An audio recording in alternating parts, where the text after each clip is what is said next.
శ్రీమద్భగవద్గీత 5వ అధ్యాయం కర్మసన్యాసయోగం 11వ శ్లోకం. కాయేన మనసా బుద్ధ్యా కేవలైరింద్రియైరపి యోగినః కర్మ కుర్వంతి సంగం త్యక్త్వాత్మశుద్ధయే.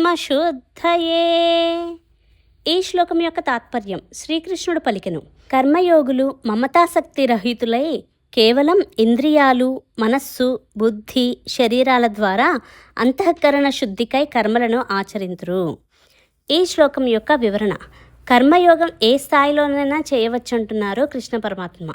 అది కాయికం, వాచికం, మానసం ఏదైనా కావచ్చు. ఏది కుదిరితే అది చేయవచ్చు అంటున్నారు.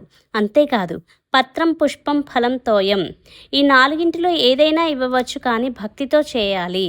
ఎవరూ కూడా నేను చేయలేను, చాలా బిజీగా ఉన్నాను, కర్మయోగం చేయలేను అనలేరు. బిజీగా ఉన్నారు కాబట్టే కర్మయోగం చేయాలి. అది కూడా కాయికమో, వాచికమో, మానసికమో చేయవచ్చు. మనుషులకి ఇప్పుడు అతిపెద్ద జబ్బు ఏమిటి అంటే అది బద్ధకం.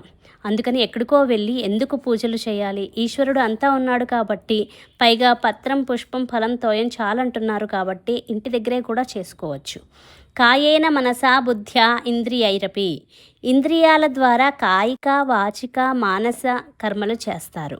బుద్ధ్యా అంటే వేదాంత విచారణ చేస్తారు. యోగినః కర్మ కుర్వంతి కర్మయోగులు కర్మ చేస్తారు ఈశ్వరుని కోసం. కేవలైహి అంటే అభిమానవర్జితైహి అంటే అభిమానం చూపకుండా కర్మయోగులు కర్మ చేస్తారు. మామూలుగా విజయం సాధించినప్పుడు గర్వాన్ని కలిగిస్తే ఓటమి నిరాశ నిస్పృహలను కలిగిస్తుంది. అందువల్ల కేవలైహి అంటున్నారు కృష్ణ పరమాత్మ. ఈ విజయం భగవంతుని కృప వల్లే కలిగింది. ఎందుకంటే ఈ ఇంద్రియాలు, ఈ మనస్సు, ఈ బుద్ధి కూడా భగవంతుని కానుకే అనుకోవాలి. అంతేకాదు విజయంలో కూడా అనకువగా ఉండాలి అంటున్నారు. సంగం త్యక్త్వా భవిష్యత్తు గురించి ఆందోళన ఉండదు. ఆత్మశుద్ధయే. ఈ సాధనలన్నీ దేనికోసం? ఆత్మశుద్ధి కోసం. ఇక్కడ ఆత్మ అంటే మనస్సు. అందువల్ల ఆత్మశుద్ధి అంటే చిత్తశుద్ధి లేదా మనశ్శుద్ధి. యోగినః అంటే కర్మయోగినః అంటే కర్మయోగి. ఆత్మశుద్ధి అంటే చిత్తశుద్ధి. కర్మ వల్ల చిత్తశుద్ధి కలుగుతుంది, కానీ జ్ఞానం కలగదు అంటున్నారు. కర్మయోగి ఆందోళన లేకుండా కూడా ఉంటాడు.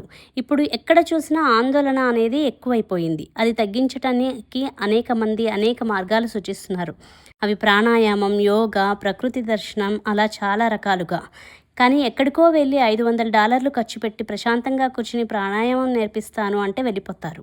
వైదిక మార్గం పాటిస్తే సమస్యలే ఉండవు కదా. అదే కర్మయోగం సూచిస్తుంది అంటున్నారు కృష్ణ పరమాత్మ.